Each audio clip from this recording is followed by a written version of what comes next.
2021. This is episode 165, $2 million house in Indy. Let's go Zillowing. This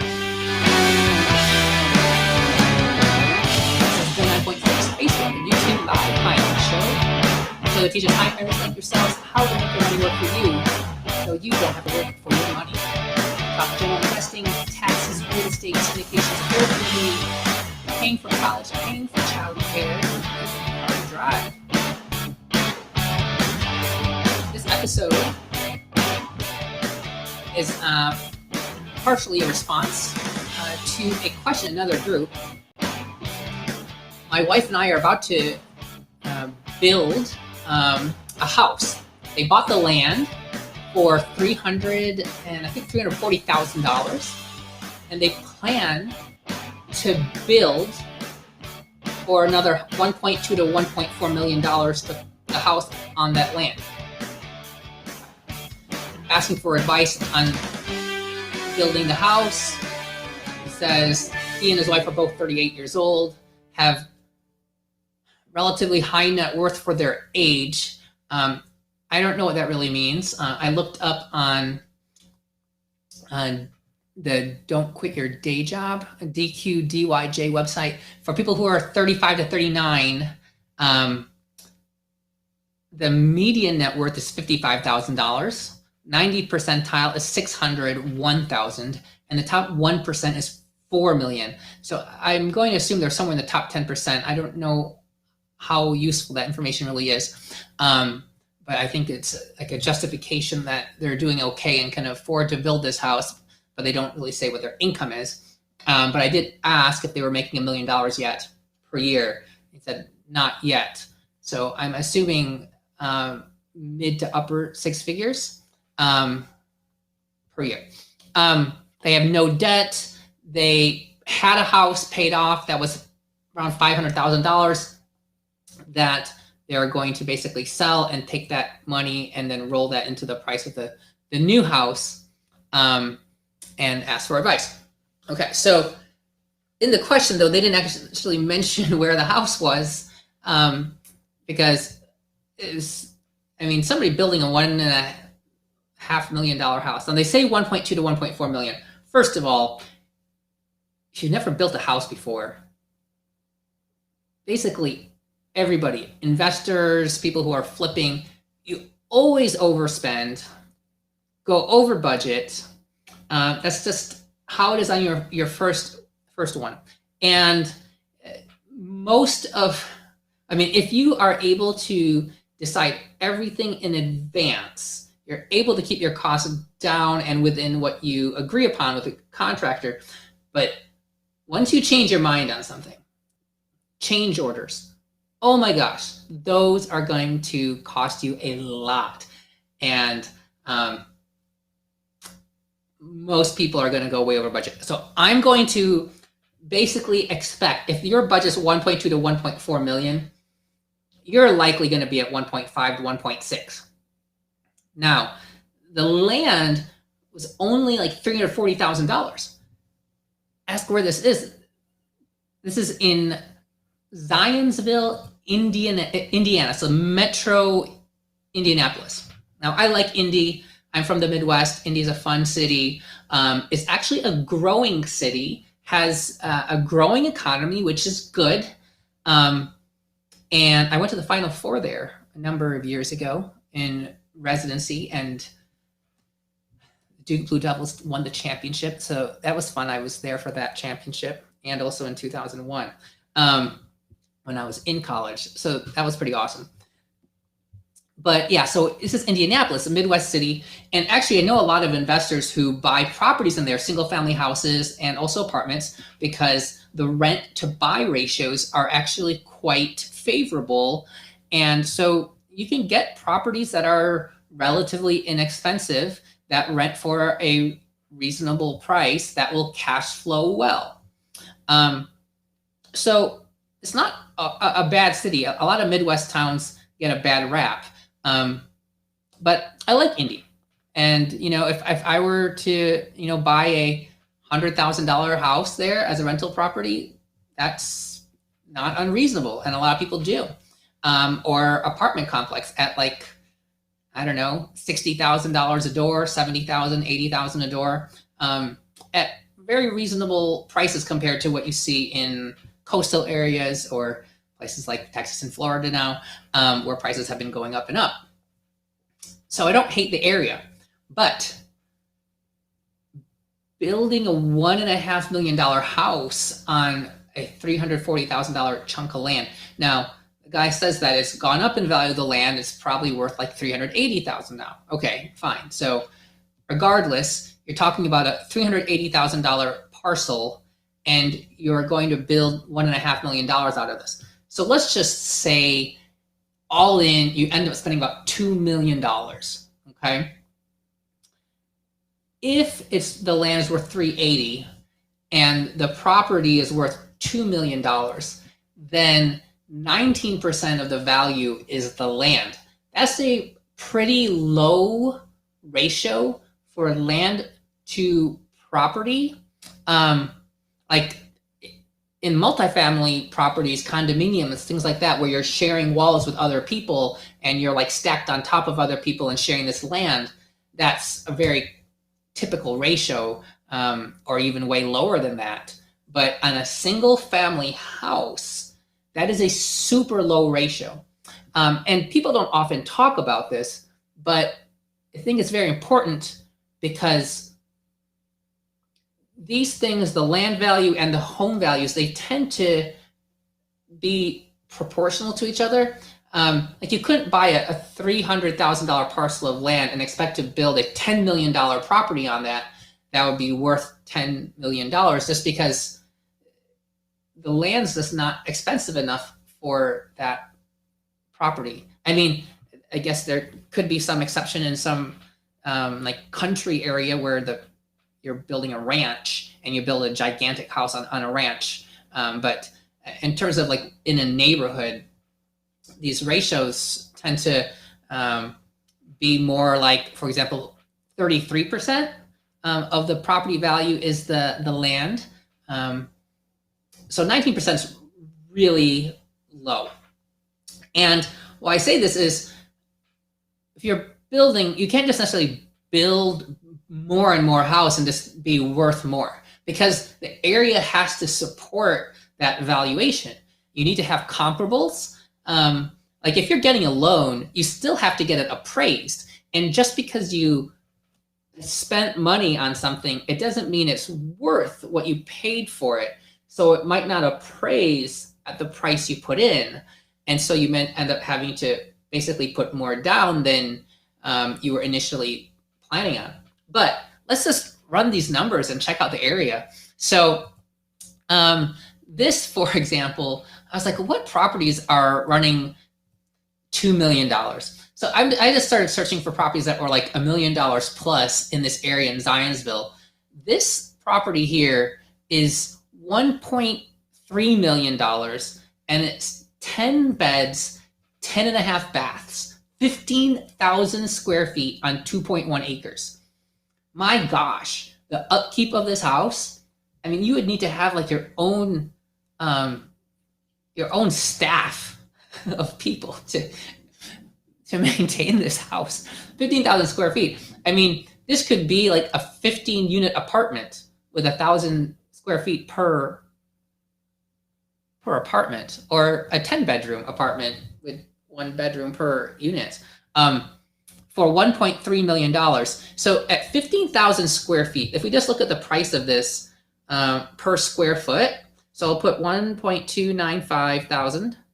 Okay, so 1.295 thousand, and I divide that by 14,895. So divided by 14,895, that gives us $87 a square foot. That's crazy cheap these days. But if you have 15,000 square foot at $1.3 million, it would scare me to build or buy something more than that, because it's going to be hard to. So I always worry about downside risk, right? Especially when you're buying a leveraged asset and it's not income generating. This is just an expense. Your house is an expense. It provides you shelter, but it's still an expense. If I'm about to buy a property, I always want to have an exit strategy. Am I able to move out of this property and rent it out right away and do okay with it as a rental? Okay, maybe not cash flow a ton, but am I gonna lose my shirt if I have to leave the property? Okay, ideally, it should cash rental, but that way, it doesn't really matter how much you spend on something because you can always move out and convert it into an income-producing property. Okay, so that's one thing. Are you buying it way under value where you could sell it for a profit, and that way you can always get out? The worst thing on the other end is way overpaying for something, doesn't appraise, and you're holding on to this thing, is making your house poor, and you have no way out of it. A lot of people think they're going to build their dream home or their forever home. I love that term. I'm building my forever home. What have you ever owned forever, right? Like maybe you had a toy when you were a baby and you still hold on to it, like a blanket. But most of our lives are quite impermanent. And even when you really think you have a plan, life happens, right? Things happen. You may get a great opportunity and poof, you're gone. Or you might get a great opportunity, like another job, and you turn the job down because you're holding on to this house and you can't get out of the house and you don't want to be paying a mortgage here and then paying rent somewhere else and holding on to this thing for months, trying to unload it and then unloading it at a gigantic loss. Okay, so first of all, if you're planning on spending $1.5 million plus on this property, I would not plan on being able to come out and break even if you have to sell this within the next 2 years, and probably take a huge loss in the hundreds of thousands of dollars, upwards of even $500,000. I mean, just transaction costs alone, $1.5 million, 6% on commissions is $90,000. But if you spent 1.8 million building it and it sells at 1.5, now you're taking $300,000 loss on top of the 90,000 commissions. That's a $390,000 loss just right there. Not to mention other holding costs, holding on to it while you're trying to sell it, maintenance costs, whatever things you need to fix, etc., to get it for market.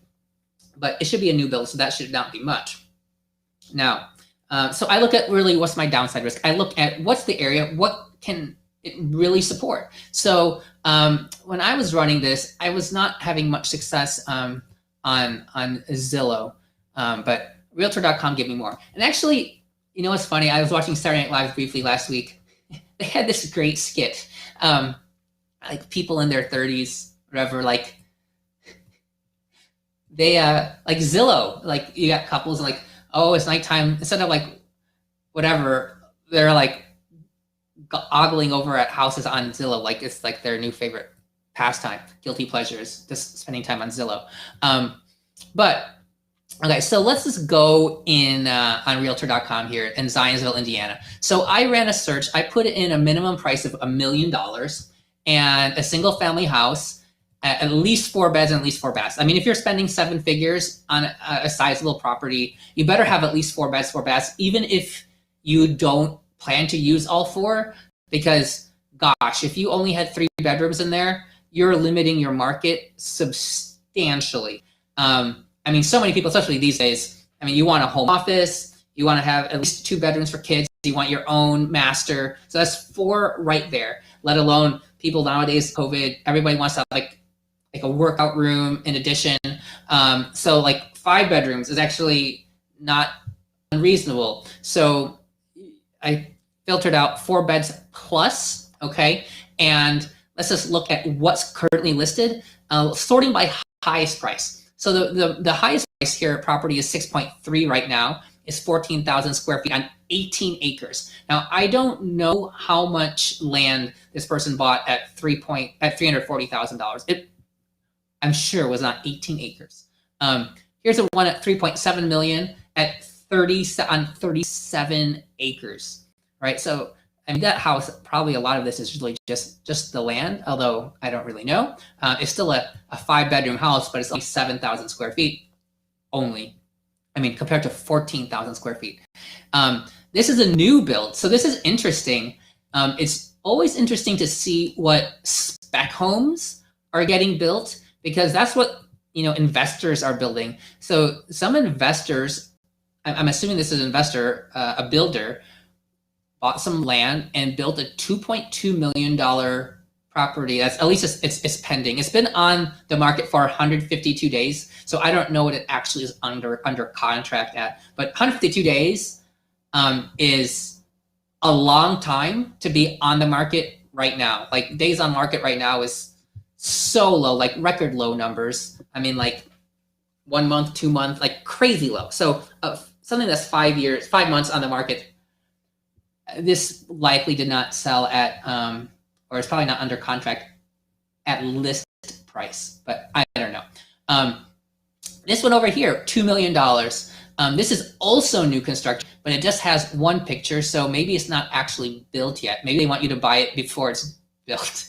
$2 million, 7,000 square feet. So there are at least some properties at $2 million. This one's only on half an acre, so I would expect that the person who bought their land, they probably have at least half an acre or so. But if you look at this new construction is not pending.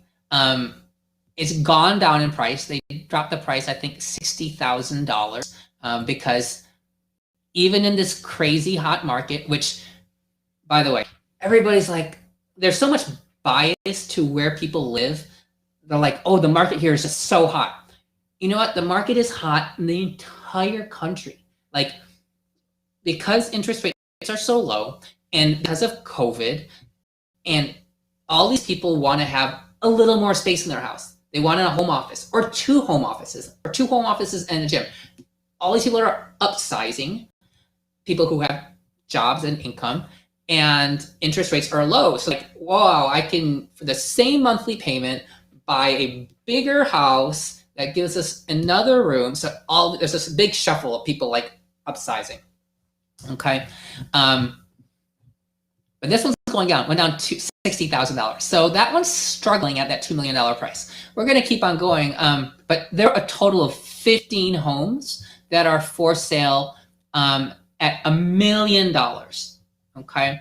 Now that $1.3 million house is over here, 10 bedrooms, 10. These are pending, 1.6 million, 7 baths, 8,900 square feet, 2.6 acres. This one here is 1.2 million. So there are a total of 15 properties on sale at 1 million. If I change this filter to $1.5 million, okay, with no maximum, there are 7 homes, okay, and only 3 of them are above $2 million. And this is like the nicest, or one of the nicest areas in all of Indianapolis.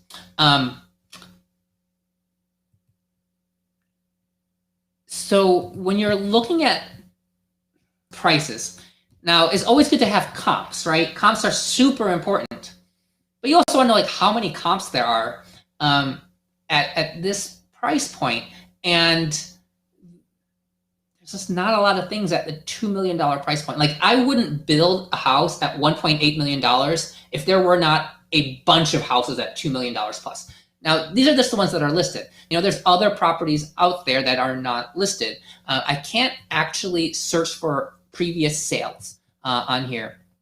But at $1.5 million, only 7 properties, and above $2 million, only 3. So let's go to Zillow here, and I'm going to change my filter here to sold, okay, in Zionsville. I don't have any other filters except I have it sold at $1 million. So this is a little bit more useful because you can see what people are spending. So recently sold houses, but this goes back, this is July 22, 2019. So this is a year and a half. This is March 3, 2019. So this is like 2 years, the past 2 years of sales. And Zillow is high variable in different places. In terms of accuracy, this goes back to 2018. Okay, so this is useful. How many houses sold of above $1 million? 75 houses sold over $1 million, and this is going back to 2018. So 2 years plus. Okay, so there's houses above $1 million. Let's change this to, and there's a good number of them. Let's change this to 1.5 million. That's 1500000. Okay. 1.5 million. Now we have 19 results, 19 sold properties. That's not a lot of properties. All right, and that goes back to April of 2018, almost 3 years ago. So you're looking at 19 properties over the past like 36 months at 1.5 million. That's not a lot. Then we'll go to $2 million. All right, so 1, 2, 3, 4, 5 properties at $2 million plus. This is the difficulty. Let's look in 75205. Okay, this is Highland Park, University Park. This is Hood over here, and this is showing us prices 40, and this is a small community. It's about 2 square miles or so. 46 properties. A lot of properties don't have prices because Texas is a non-reporting, and so you don't have to actually see prices. So, but that's 46 at $2 million plus. If we go to 7525, okay, and this is also our neighborhood area, and you got 47. So basically, within a few square miles, you have about 100 properties at $2 million plus. But let's change this to $3 million. Oops, $3. 3. Okay. 3, 1, 2, 3, 4, 5, 6. Okay, 3 million. Okay, so now we have 15 properties here at 3 million plus, and if I go to 75205, 19 results. Okay, so and this is at $3 million. If we just look at what's for sale here right now, gosh, this is nuts. $38 million, 18 million, 17, 14, 12, 10, 9.5, 9 million, 8.5, 8 million, 8 million, 6.5 million. These are crazy. Gosh, it's a lot of properties over $3 million for sale, upwards. And how many of them over 5 million? 1, 2, 3, 4, I mean, over 10 million. 5 properties over $10 million. Wow. We go up to the zip code just north of that. Currently at $3 million, we have 15 properties. So, for example, if you're building a $2 million property in a neighborhood where there are all of these properties at $4 million, then you have a lot more safety because there are properties worth a lot more than you, and there's a lot of them. These are just the ones that are for sale, right? These are not just the ones that are sold, because again, Zillow doesn't work well for sold as much in Texas because we don't have prices. But for sale, you can see very, very clearly. Now, having a $2 million house in a $4 million neighborhood is a lot safer than having a $2 million house in a neighborhood where the average is like less than $1 million, right? And there's a lot of $1 million properties here, but pushing $2 million, there are, again, only 1, 2, 3 over 2 million. And so that's a lot more dangerous to me. Okay, now then you look at the economy, and if we are in a bubble, I don't know if we are, but there's a lot of signs that we are. When you're in a bubble, when it pops, the properties that tend to get hurt the most are the properties at the highest price. I mean, it all starts coming down. I mean, if you think about a $2 million house, who can actually afford a $2 million house? If you have that on a mortgage, your mortgage alone, just the principal and interest, let's just say $7,000 a month. Okay, it depends how much your interest rate is, how much you have down. $7,000 a month. and how many people make enough money to qualify for that mortgage. And then of those people, which, okay, a lot of people might qualify for that mortgage at that price. But when the market goes down, often interest rates are also higher, right? So affordability can often hurt. So maybe it would be like a $9,000 mortgage for somebody who's now buying that property. Who can afford a $9,000 a month payment? I mean, you should have monthly income of, let's say, 3 times that. So like $27,000 a month. And you multiply it by 12, that's going to be $324,000 a month. So a year. So there's a lot of people, doctors, who make that money, but it's still a small percentage of the overall population. But the key is, even if you're making $300,000, $400,000 a year, if you can buy a 10-bedroom house, 15,000 square feet for $1.3 million, why would they buy a $2 million house? Like, there's so much more inventory at a $1 million price point than there is at a $2 million price point. And income levels are not linear in terms of like percentiles.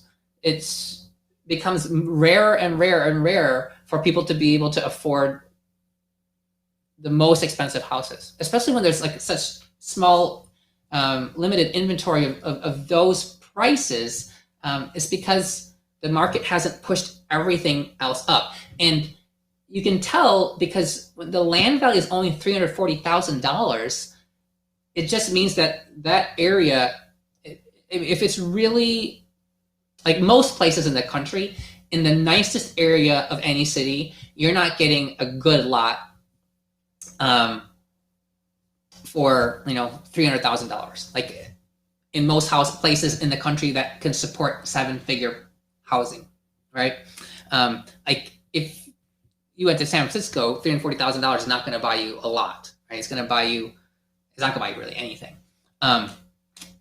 But yeah, in the Midwest, sure, you can get a big lot, but it's not as protected because you don't have as many people earning super high amounts of money who are just going to throw their money to buy that house over all the houses that are way cheaper. Like this, a $2 million house in this city is like a 1% house in terms of a 1 percentile house in terms of the cost. And so you're really, really, really, really, really, really, really narrowing your buying pool.